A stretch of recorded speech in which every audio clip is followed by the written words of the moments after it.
Question 1. What are the top 5 things you're thankful for? This was hard. We're doing like no family, friends, stuff like that, right? That's all assumed. Yes. I think. Yes. Okay. I'm thankful for you. I'm thankful for my mom. I'm thankful for family. Thankful but no, for your we're kind mom of as we're well, kind of yeah. doing more podcast topics. That's the way I did it. Cool. So, all right, me too. All right. You do. I don't mind. Do you have yours in a specific order? No neither. particular order. But you want to alternate? Yeah. Okay. Start us off. What's number 1? All right. My first thing that I'm thankful for is Lil Wayne's new mixtape, No Ceilings 3. Did you listen to it? I did not. Nope. Dude, he's got a brand new mixtape. It's awesome. And what's his name? DJ Khaled produces the whole thing, and it's like vintage Lil Wayne. I listened to it a lot because I was in the car, and I listened to it this morning, and I listened to it on my ride back from Thanksgiving, and it's vintage Lil Wayne. Coolest thing about it, 3 songs on it are songs from 3 of his sons. He has 3 sons named Dwayne Carter, whose name's Lil Toon, and he's 12. Neil Carter, whose name's Young Carter, and he's 11. And then Cameron Carter, whose rap name is Young Cam Carter. Very bad diversity on the names of their rap names. How old is the youngest one? So 12, 11, and 11. And His kids are shockingly young. Yeah, well, he's 38, and he has 3 kids. He has 4 kids, and the oldest one's 22, and he has 4 different baby mamas. So we had one when he was 16, that was a girl, and then he had 3 other kids when he was about 27, all with different moms, and then 3 boys. They all came on and did a song on the album, and it's kind of funny that they don't curse. Like, it's kind of pretty elementary. It sounds like me rapping as far as the lyrics. There's nothing too intense about it, but it was pretty cool that he put his 3 kids on it: Lil Toon, Young Carter, and Young Cam Carter, which really deciphers him from Young Carter, Young Cam Carter. But it was really awesome. It was vintage Lil Wayne. He's my favorite rapper, and the shit like makes no sense, but he's just freestyle rapping, and it's amazing. There's 22 songs or something like that, and apparently he's coming out with the second part of it later. So I love when Lil Wayne just goes in. It's brand new. I've listened to it a lot. I highly recommend it, and that's one thing that I'm thankful for. Love it. All right. Well, one thing that I'm thankful for right now. So I had a baby recently, almost 7 months ago now. I'm thankful for the ebbs and flows in her sleep patterns, because it's like you get no sleep, you get a couple hours, you get no. So nowadays I'm so thankful for like 4 hours straight of sleep. It's just the most amazing thing in the world. So the past 3 nights now, I've gotten 6 hours of sleep continuously. And it's like, I feel like I'm on cocaine. I feel so amazing, so energized. There's nothing quite like it. The exhaustion that you feel before it's hard to explain when you just don't get any sleep for like a week. So getting any little bit right now. So she's starting to sleep like she's starting to sleep more. She's starting to sleep like longer. She's starting to sleep longer periods. Yeah, but it ebbs and flows. Like she'll go for a week sleeping really well, and then like she has teeth coming in, so then she'll wake up every hour and like need to be, rocked or something, or just needs to be loved. So that's what right now it's really nuts. What if you just let her in the crib and didn't do anything? Then I wouldn't be sleeping. I mean, she's screaming and crying. Like she still sleeps in our room.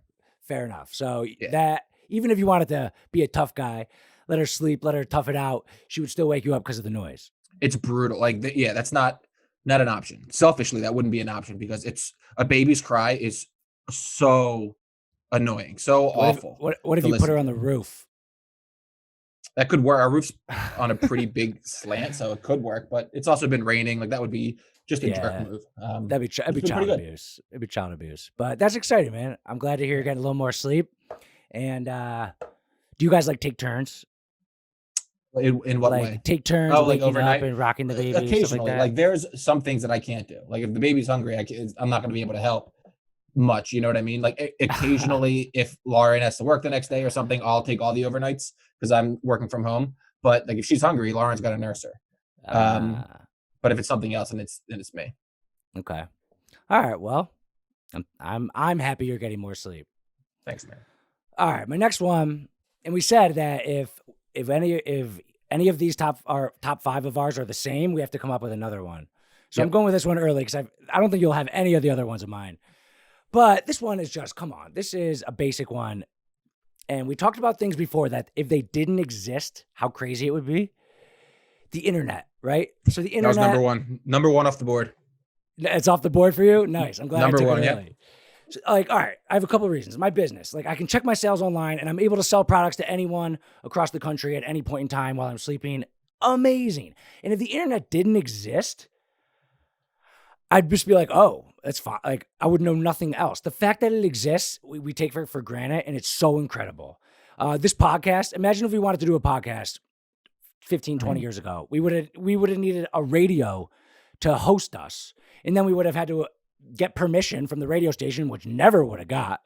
So it's just incredible. And then like the guys who used to make CDs and then like sell the CDs out in like Times Square, like give them away. Everyone just throws them away. That's the worst way to distribute music. There's such better ways to do it online.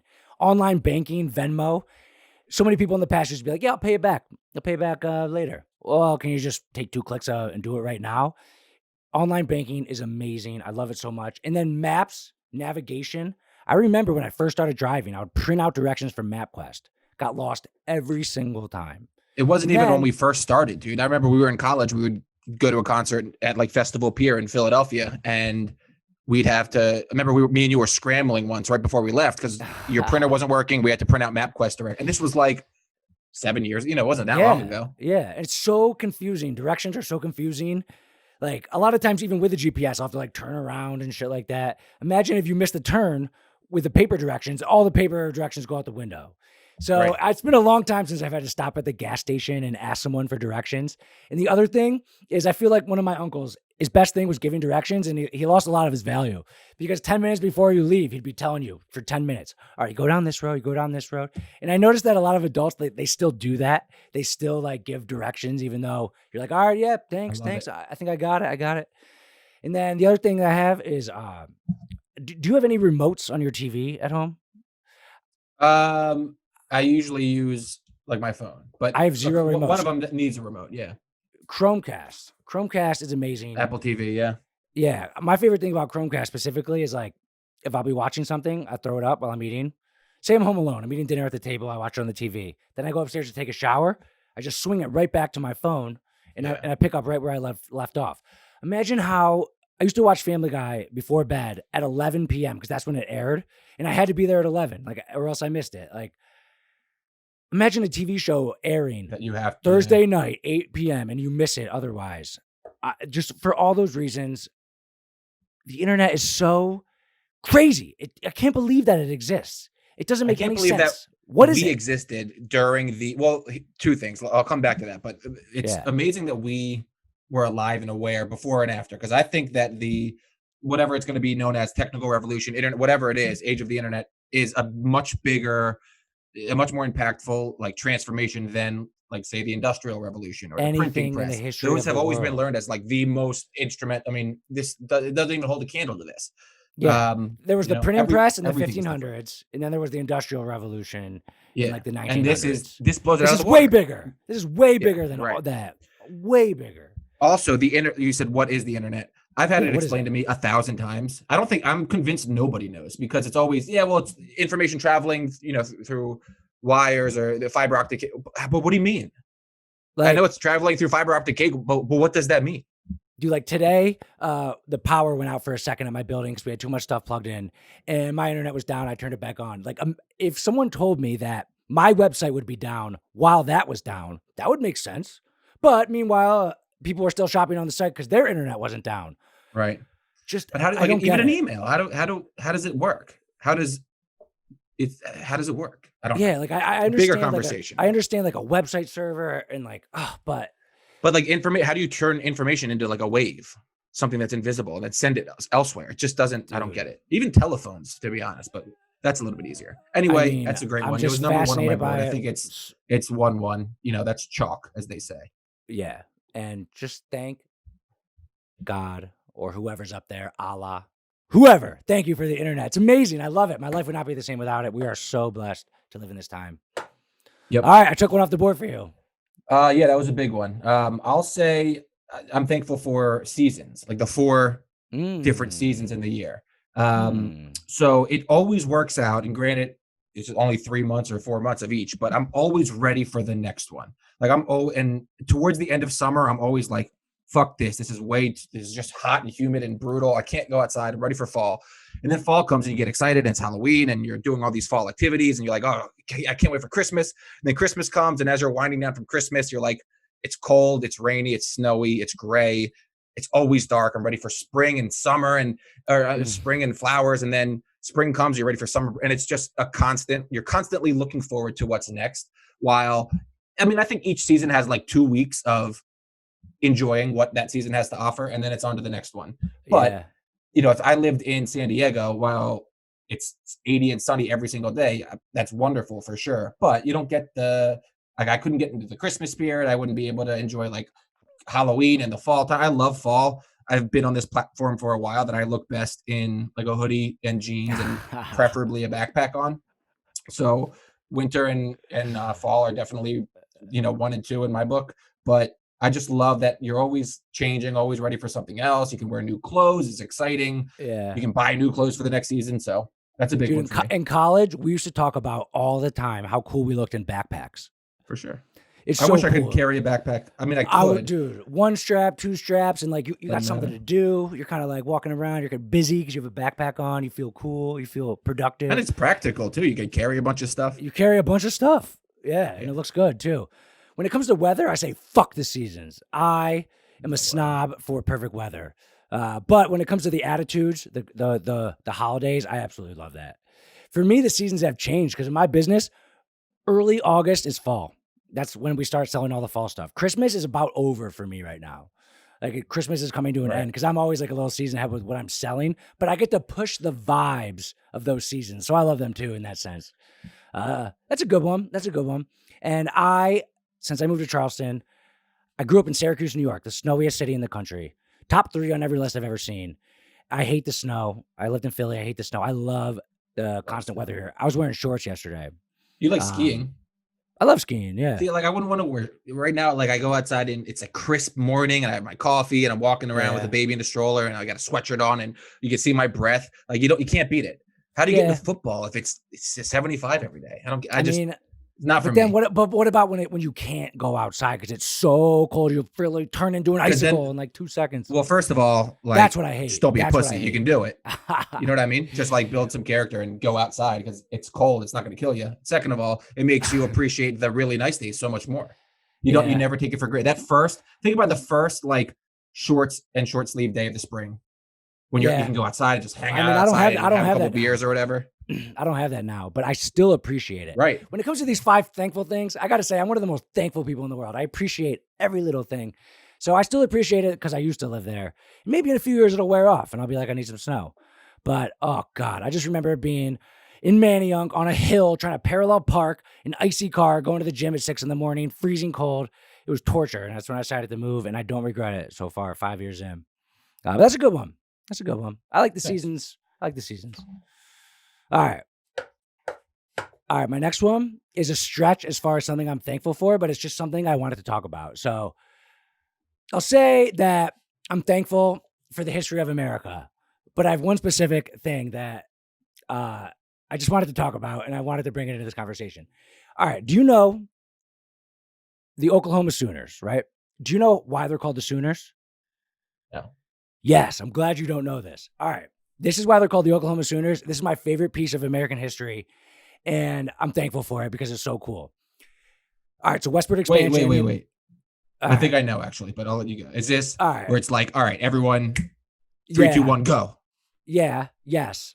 But I don't know the details. Go ahead. Let me map it out. All right, so there was a time period where America claimed a bunch of land. I think it had something to do with Indian removal for sure. But there was westward expansion, and in the Oklahoma territories, the federal government just acquired a lot of land, basically all of Oklahoma. And they said, how are we going to distribute this? How are we going to settle it? How are we going to hand this out? We don't know. So what they did was they picked a date, they picked a time, and everyone showed up on their horses.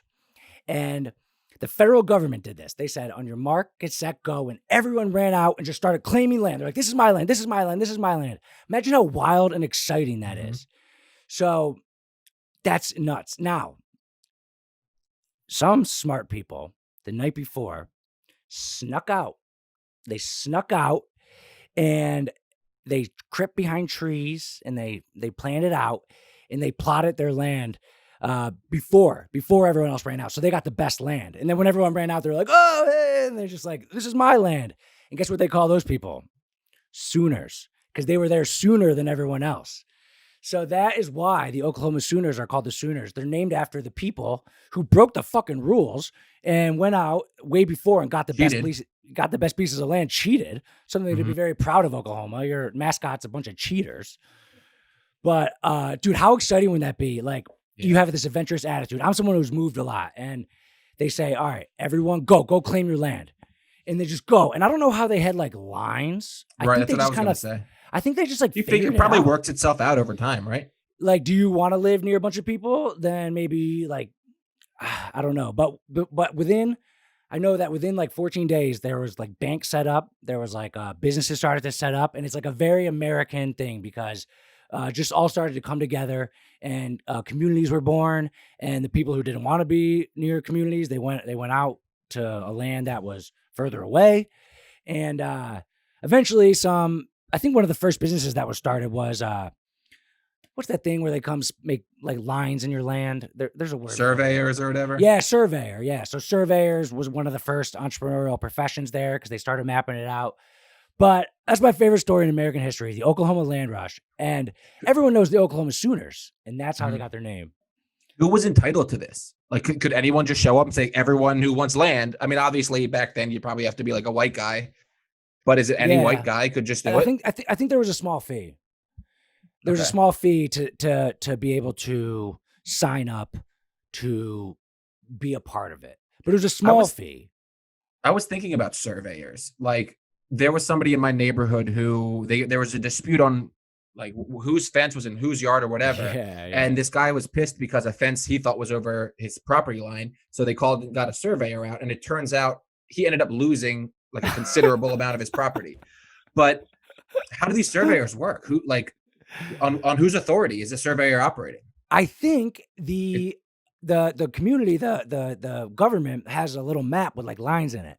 With like latitude and longitude, because it's like exact. Like apparently he lost like, less than a foot on one side, and then I think it like fucked everything up because then like the neighbors and like I wouldn't care, but some people do. I mean, what if you find like oil in one little spot that's right between you? And then you want to get those.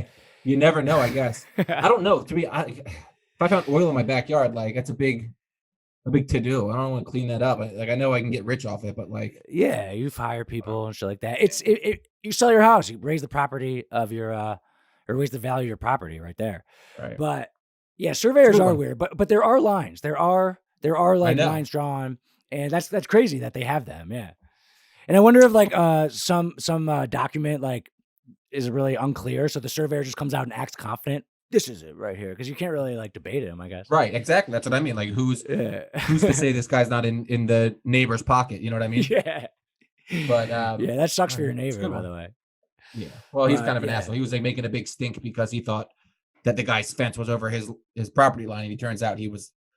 That's another thing. Like, where is this guy coming from? How would he know? He's like, no, that's that. You know what? That's over my property line. He doesn't know. Nobody knows. There's invisible lines.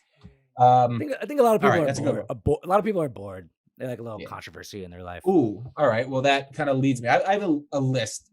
They're all kind of good, but here's you said. And a lot of people are bored. So I'm thankful that a lot of the trends that first popped up in the beginning of quarantine have since faded away. So a big one would be like the puzzle trend. I did a puzzle with Laura, and it was 1,000 pieces. I hated it. It was the worst. Our table was messy forever. And it's just like, it's not fun at all. It's just a task to do. And everyone was doing puzzles, and it was this big thing. And I was worried that would then become another part of Americana again. And people would start doing, nobody gives a shit about puzzles anymore. It lasted like two weeks, but that was the worst. And like everyone was baking banana bread, and I love banana bread, but I don't care to see everybody's banana bread. It's all the same. It's just a lot of this stupid shit that people were doing in the beginning of quarantine, and everyone's like, I'm going to be, fit 90. I'm going to be getting, and then everyone just reverted back to themselves, and nobody gives a shit about puzzles. Everyone's watching Netflix and we're all going back to normal, and it happened pretty quickly. So I'm thankful for that. I'm thankful for that too, man. Puzzles suck. Although the best They thing to suck. do if you ever do a puzzle is take a piece and hide it. And then after you finish the puzzle, there's one piece left. For a day, be like, I don't know where it is. And then eventually be like, boom, last piece. You found it. Yeah. It just sucks. Like puzzle, our table was messy and it took forever. Puzzles are terrible. And like, who wants you already know? You already know what it looks for like. Hours. You already know what it you looks don't accomplish anything. It'd be cool if you didn't know what it looked like, maybe, and it was like at the end of there was like a secret message in it or something like that. Yeah, but then even then, it was a bunch of peppers. Oh, Brandon, it was like a big. It was. I think I said 1,000. A 1,500 piece puzzle of just peppers, and it was like most of these peppers are red, some are green.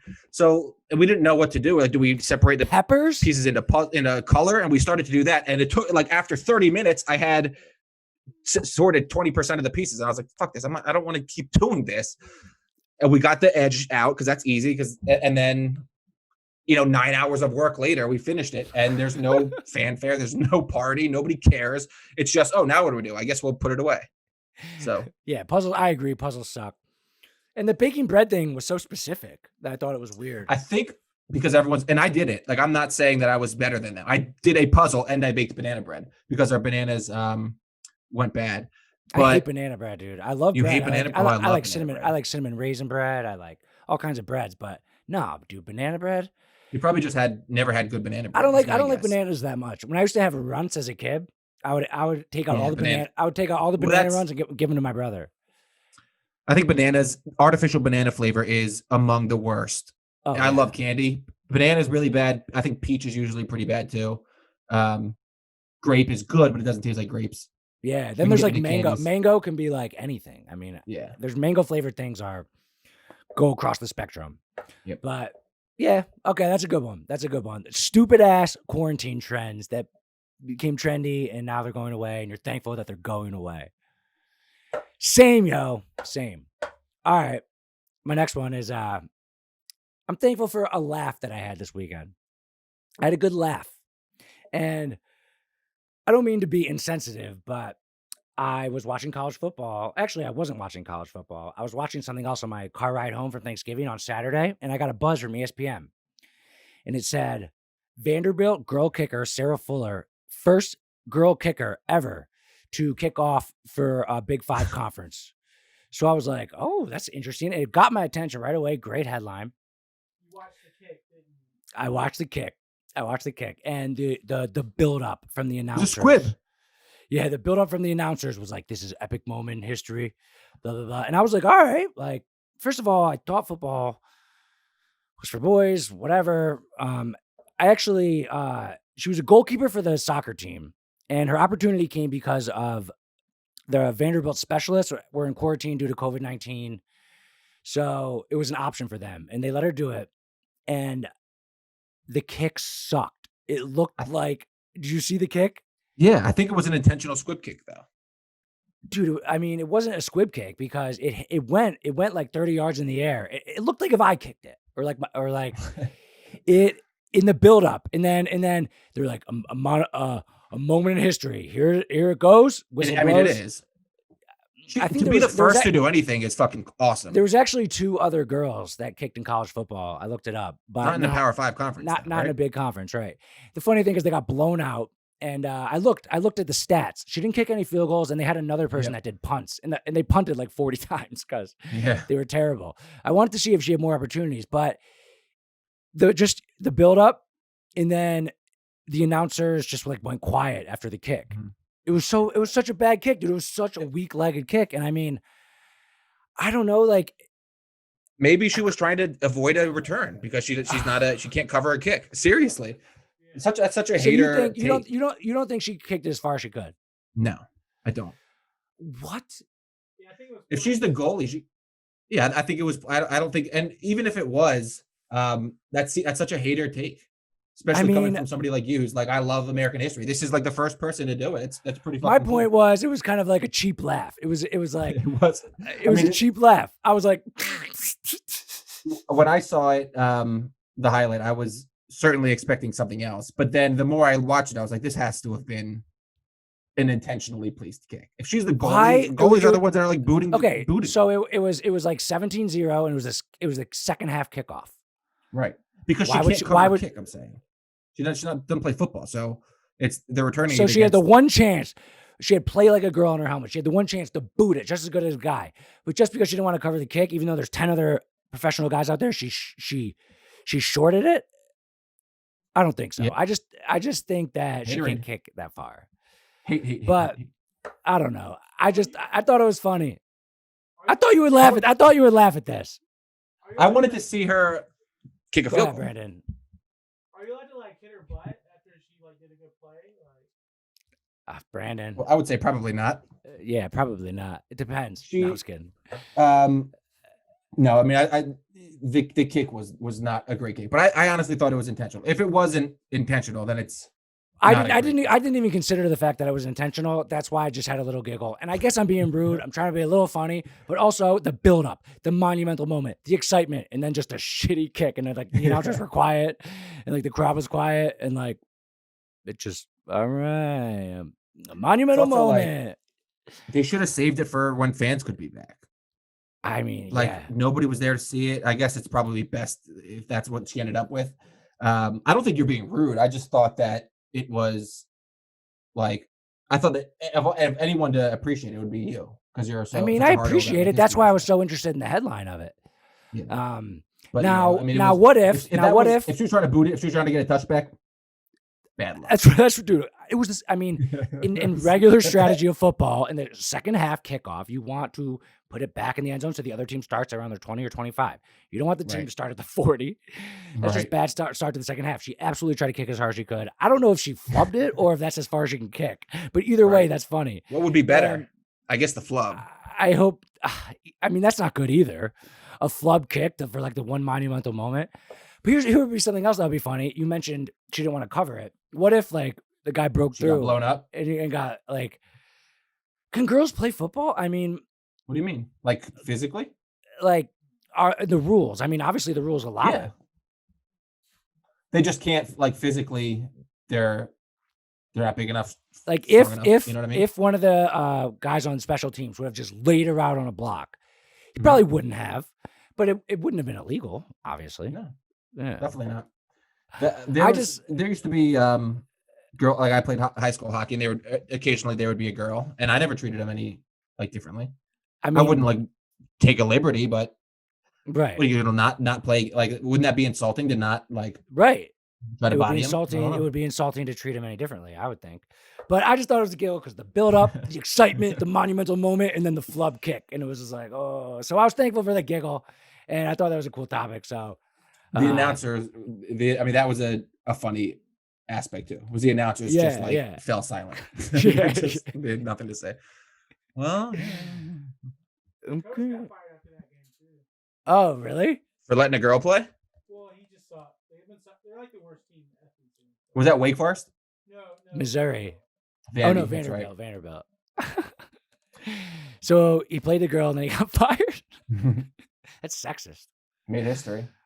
Yeah, It is cool. I will like the thing is it's always like to be the first to ever do something, whatever it is. But like, but is- here's the thing: she was the third. So like, how many times are you going to keep swithering it down? The first left-footed girl kicker in the SEC on a Tuesday. did the other ones kick in D1? Or they kicking Yes, for like there- Westchester? yes. There was two other in D1, but they were smaller conferences. I mean, Power 5, I guess you. So Sure, if somebody kicked sure. for Notre Dame, they would like this girl would still have the upper hand because Notre Dame's not in a Power 5 conference. Yeah, I guess this year they are. But it's like the one time I heard Kevin Hart talk about it. He's like, I was going to be the third black man to host the Oscars. I was like, all right, that's enough of the of the Let's like. not qualify this anymore. I'm the 11th left-handed senator from this half of the state that got elected on a Wednesday when the weather was above 70 degrees in an even numbered year. Congratulations. All right, you're up. All right, I'll make this quick. I'm thankful for like having a normal life before all crazy quarantine. Like, I'm sure this has been said and beaten to death, but not being able to like go to the movies, go to a restaurant, do things that typically we can do has made me just be thankful and like appreciate the fact that we live in an awesome country. Sure, America has its problems, but it's the best fucking country in the world. Can't wait for life to go back to normal. Go to a movie, go to a restaurant, and just have freedom and do whatever we want. USA, USA. You're supposed to do one. Nah. That's it. That's a good one. And like I said, my life wasn't that affected by it as much as other people's, but I'm always down for a goddamn loving American freedom thing. Are you still in the phase where you appreciated it and you're excited to appreciate it, or like you are back? Is your quarantine over? No, right?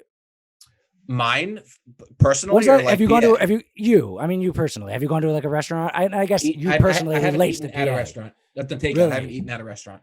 Oh, you haven't eaten at a restaurant? No. Dude, I got to say this. My quarantine was I was still able to work, but the restaurants were shut down. March, April, May, probably around June-ish, I went back to a restaurant and I felt like a fucking king. It was the best feeling in the world to go back to a restaurant.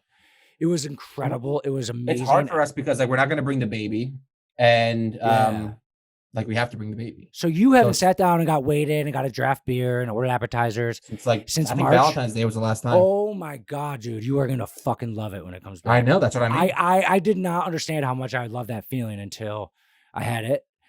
And you've had it 3 times as long as me, it seems like. And it is incredible feeling. I love going out, man. They just bring you the also food. I love going to the movies. Like I know a lot of people don't care for it much. Yeah, I love I going hate to the movies, popcorn, the whole experience. So that's another thing I'm excited for. All right. And I feel like our movies still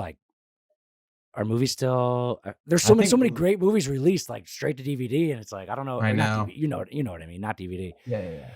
But that's a good one. USA, baby. All right, so we each got 4. I got one more. Or I got 2 too. more. I had one for a backup in case I needed it. Narrow it down. Okay. All right. R.I.P. to Tony Hsieh, and I'm thankful for his life. It's the for people who don't know, it's the Zappos founder, Zappos.com, guy who died, and I have a special connection with him more than maybe a random person because not only am I an entrepreneur like him, I also sell products online like him. And I read his book called Delivering Happiness, and I read it early on in my stage of entrepreneurship, and I learned some things that were basic, but there was the first time I really thought about him. And one of the things I specifically learned from him, from that book, was the power of repeat customers and how valuable customers coming back to your site are rather than like expanding to find new customers. Just a little business tip that I'm sure I would have figured out on my own eventually, but I learned it first from him in that book. And dude, he's worth $840 million, sold his company to Amazon, only 46 years old, and he died from a house fire. So I was looking up for some details about how he died from a house fire. And It happened like weeks ago. Didn't it? So it was complications from a house fire, and that's all I can find. I mean, I dug semi-deep, not super deep, but a house fire, like every time I think of a house fire, I think of how easy it would be to get out of it. Like, like imagine you're at a bonfire at a camp and you just jump over the fire a few times. Like you don't die instantly from being around it. Like maybe his house was so damn big that that's what I was thinking. Yeah, he was like in the heart, the belly of the beast. But like honestly, like I love firefighters, and I always thought they got a little bit too much credit for running in to save people from a fire and running out. I feel like it's not that hard. I mean, I don't think that we've ever seen. Neither of us has ever seen a fire that's like going to kill somebody. We've seen like contained bonfires and shit. Right. I mean, and depending on the situation, I did live in a house that burned down in 7th grade, and I had to spend. While you were in it, you were in the house. No, it was while I was at school. No shit. How did that happen? Dryer went and like lit up. It was when I lived in Chicago. It was right before I moved, and I spent Easter in a hotel. And by the way, Easter in the hotel was awesome because the Easter egg hunt was in the elevator in the lobby across the different floors. Amazing Easter that I spent in a hotel. But thankful for Tony Hesh. I mean, I never know how to say his name. It's Tony Hsieh, but it's spelled fucking Hesh or something like that. And also he's a sellout for selling his company to Amazon. Well, he's like before that he was like the opposite of a sellout. Like I hit you up on Twitter about it because I one of the very few things that I liked about Westchester's marketing curriculum is I had to do some like basically a research paper on this guy, and it was all about like company culture.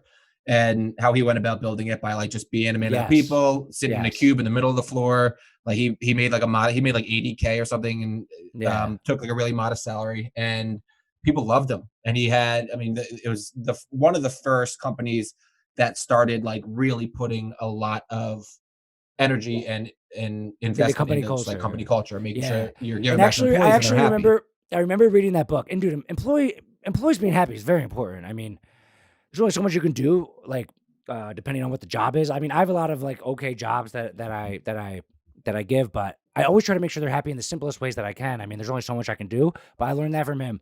But what was I gonna say? Oh yeah, I always remember him talking about how quirky his company was. Yeah. And I was like, I would never probably be able to fit into that culture because Right. he was like super quirky and like goofy and like Hawaiian shirt. wear sunglasses and like a silly hat and be like, ah. Right. And I was like, I don't know. I get the message about important company culture, but I don't know if I would like to be part of that culture. Right. Well, not for you. Not for me, exactly. That's kind of the point, you know? Exactly. That's the point. So RIP, and I'm thankful for him. Shout out free shipping as well. That was like a huge part of that company. I loved it. Cool. Yeah, good one. RIP. All right. Final. Right. This is the last one. Yeah, last one. I have a couple too. At the bottom of the barrel. So all right. So I've been working from home since March, right? Still not in the office. Yeah. It has its drawbacks. It's been nice. It's been not nice in some ways. Probably maybe the best part that I'm the most thankful for is that I'm not going to be in the office around the holidays. So no like Secret Santa, nothing, no like forced like holiday traditions in the office, which I'm just over the moon about. I hate a Secret Santa. There's nothing I want that you can get me for like $15 or $20, whatever it is. It's always just not something I enjoy. I always feel like I have to do it. So I'm thankful I don't have to do that this year. That's a good one. We're doing a Secret Santa. Ugh. But the one thing I like about so we have birthdays at our office. Whenever someone's birthday, we get we get lunch for the employees when it's their birthday, and we have to go over there. And I like doing it, but like I'm usually pretty busy around 12:30 on a weekday, and like so. But we do it. It's nice. And the one thing that we do that we've done the last 3 years is we have a company party, and that's the one time a year I get drunk with my employees, and so that I look forward to, and we do the Secret Santa then, so that's fine. One of my employees got DUI last year, so this year we might do a little bit of a Uber strategy or something like that. But it's weird because like everyone lives in different places. Do I have to get him an Uber here and back? Like we have to work out the logistics, but probably Get it just like a shuttle service. Yeah, but they all live in such different places that the shuttle is inefficient. Are you already like practicing how to pretend that you're excited about whatever $10 gift you get? Like how do you what's the best way to do that? Sucks. I'm just usually pretty honest. Like Nice. if I get like a good employee who has me, I ask for something like this one time my employee made me a plaque in 2016. I still have it. It says Boss of the Year 2016, Sean Lowery. And I haven't gotten it since then. And then if I get an employee who doesn't really care, they'll get me like I put one thing that's like something with my name on it or like the company's name on it that we can like hang up. And that's like a lot of work. And the second thing I'll put on the list, because you put like suggestions for what you want. And the other thing I put like a Monster Energy drinks. And I love in The Office, Kevin gets himself for Secret Santa. He's like, yeah, I was gonna tell somebody, but I figured I'll just buy it. So he bought himself something for like $20 and he knows he's gonna like it. Like it's perfect. It's just such a forced thing that I'm so happy that I don't have to do this year. So, dude, I'm actually going to love The Office. One line I just gotta say this from The Office that I love that I just was listening to and it's so funny. It was Pam and Jim's wedding, and Steve Carell, whatever the fuck his name is, Michael. He's like, everyone gets people cash for their weddings. How much cash does a person need? I got him a painting. That's just one of my favorite lines. How much cash does a person need? Also, he says he paid for Phyllis's wedding.